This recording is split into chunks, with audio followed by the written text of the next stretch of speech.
Bueno, pues buenas tardes, Amalia. Lo primero de todo, nos gustaría saber un poco sobre vuestra familia, pues cuántos sois, dónde vivís, a qué os dedicáis. Bueno, pues buenas tardes. Somos papá, mamá y Manuel. Hasta el año 21 tuvimos a la abuela, que vivía a caballo entre España y Cuba y que era un apoyo muy grande para la familia. Mis padres se fueron muy jóvenes. Manuel nació cuando ya mi madre no estaba y el abuelo, después de una dura enfermedad, pues murió cuando Manuel todavía era casi un bebé. Vale, ¿y a qué te dedicas? Soy guía de turismo desde siempre. He dado clases de español en una universidad en Estados Unidos y he dado clases a adultos en centros culturales. Háblanos de Manu, desde que nació. Bueno, Manu nació después de que su padre y yo, Juan Carlos y yo, nos casásemos en un matrimonio tardío, donde casi no había esperanza de que hubiese hijos, pero yo quería tener una familia y nació en el año 2000, un año de muchos cambios, porque fue el mismo año en que Juan Carlos llegó desde Cuba, nos casamos y vino el embarazo, el ictus que afectó a mi padre y el nacimiento de Manuel, así todo, pum, pum, pum, todo seguido, un tremendo año 2000. Y en principio, pues, qué lindo, ¿no? Es un bebé, como todos los bebés, con sus ojos achinaditos, pero era como todos los bebés. Y en sus primeros años era alegre, sonriente, activo, se movía, travieso. Poco a poco, digamos que se fue calmando y encerrándose más en sí mismo. Creo que tendría unos 4 años cuando empezó a dibujar cosas, digamos, reconocibles. Antes de eso había sido muralista, como casi todos los críos, las ceras y la pared del dormitorio y las puertas del armario y los espejos del armario, todo decorado de extraordinarios diseños murales. Y empezó a pintar en papel. Recuerdo que un día que estábamos en la consulta del médico en medicina social, yo dibujé una cabeza y él dibujó un cuerpo debajo. Y entonces su padre y yo dijimos, este niño sabe de qué va el mundo. Y después empezó a dibujar cosas reconocibles, por ejemplo, dibujaba lo que le rodeaba en el salón de casa, a veces dibujaba elementos de comer y dibujaba monstruitos, pero sus monstruitos no tenían ojos, ni nariz, ni boca, pero sí cerraban abajo con una curva que asumo yo que era el culo. Y claro, si estaban de espaldas, pues no tenían ojos ni boca por atrás. Su obra es muy compleja y además es muy curioso que lo que dibuja en casa es diferente de lo que dibuja debajo del sombrero, totalmente diferente. Cuéntanos, ¿qué es Debajo del sombrero? Debajo del sombrero es un proyecto que arranca de una película que cuenta la vida de varios artistas outsiders.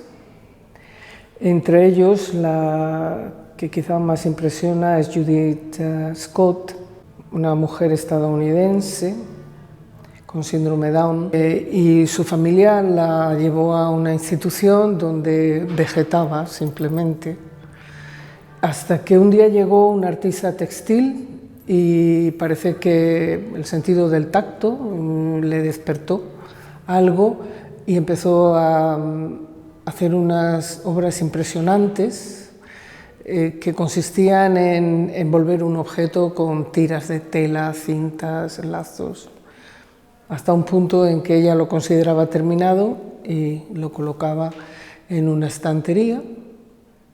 y lo daba por hecho. Y cuando estaba feliz se adornaba el sombrero.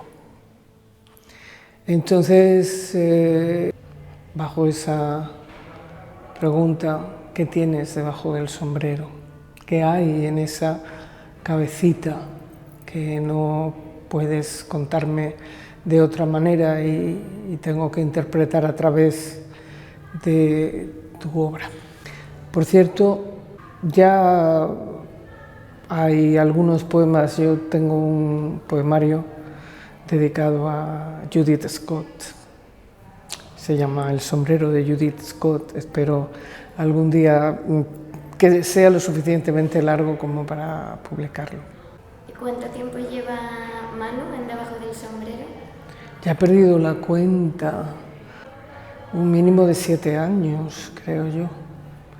Y allí, digamos, la creatividad va por libre o les orienta. Totalmente libre. Eso es una característica importantísima de Debajo del sombrero. Se apoya al artista, pero no se le impone nada. Es un proyecto extraordinario, extraordinario. ¿Cómo ha cambiado la vida de Manu gracias a la pintura y gracias a Debajo del sombrero? Bueno, es que la vida de Manuel ha cambiado. Y no sé en qué medida, por aquí o por allá. Se han producido cambios en su vida, me imagino que el hachazo de la pandemia que nos ha afectado a todos también en él se hace patente, mucho más encerrado, pero si su silencio algo nos dice, es que cuando yo digo hoy nos toca pintar, se levanta sin problemas, cosa que cuando tiene que ir a hacer otras cosas a veces cuesta más trabajo moverle. Vale, ya la última, algo que quieras decir para inspirar a otras familias Como muchas madres de hijos con toda clase de capacidades, desde pequeñito lo quise orientar al arte y la referencia más cercana que yo tenía de arte y discapacidad era el ballet de Maite León, el psicoballet, con el que yo había tenido relación hace años. Pero nos dimos cuenta me di cuenta, después de unos grandes esfuerzos, que no había nacido para la danza, que no. Y aún doliéndome mucho, tuve que dejar de asistir a las clases de ballet porque no, o sea, él baila como los árboles, con las raíces en tierra.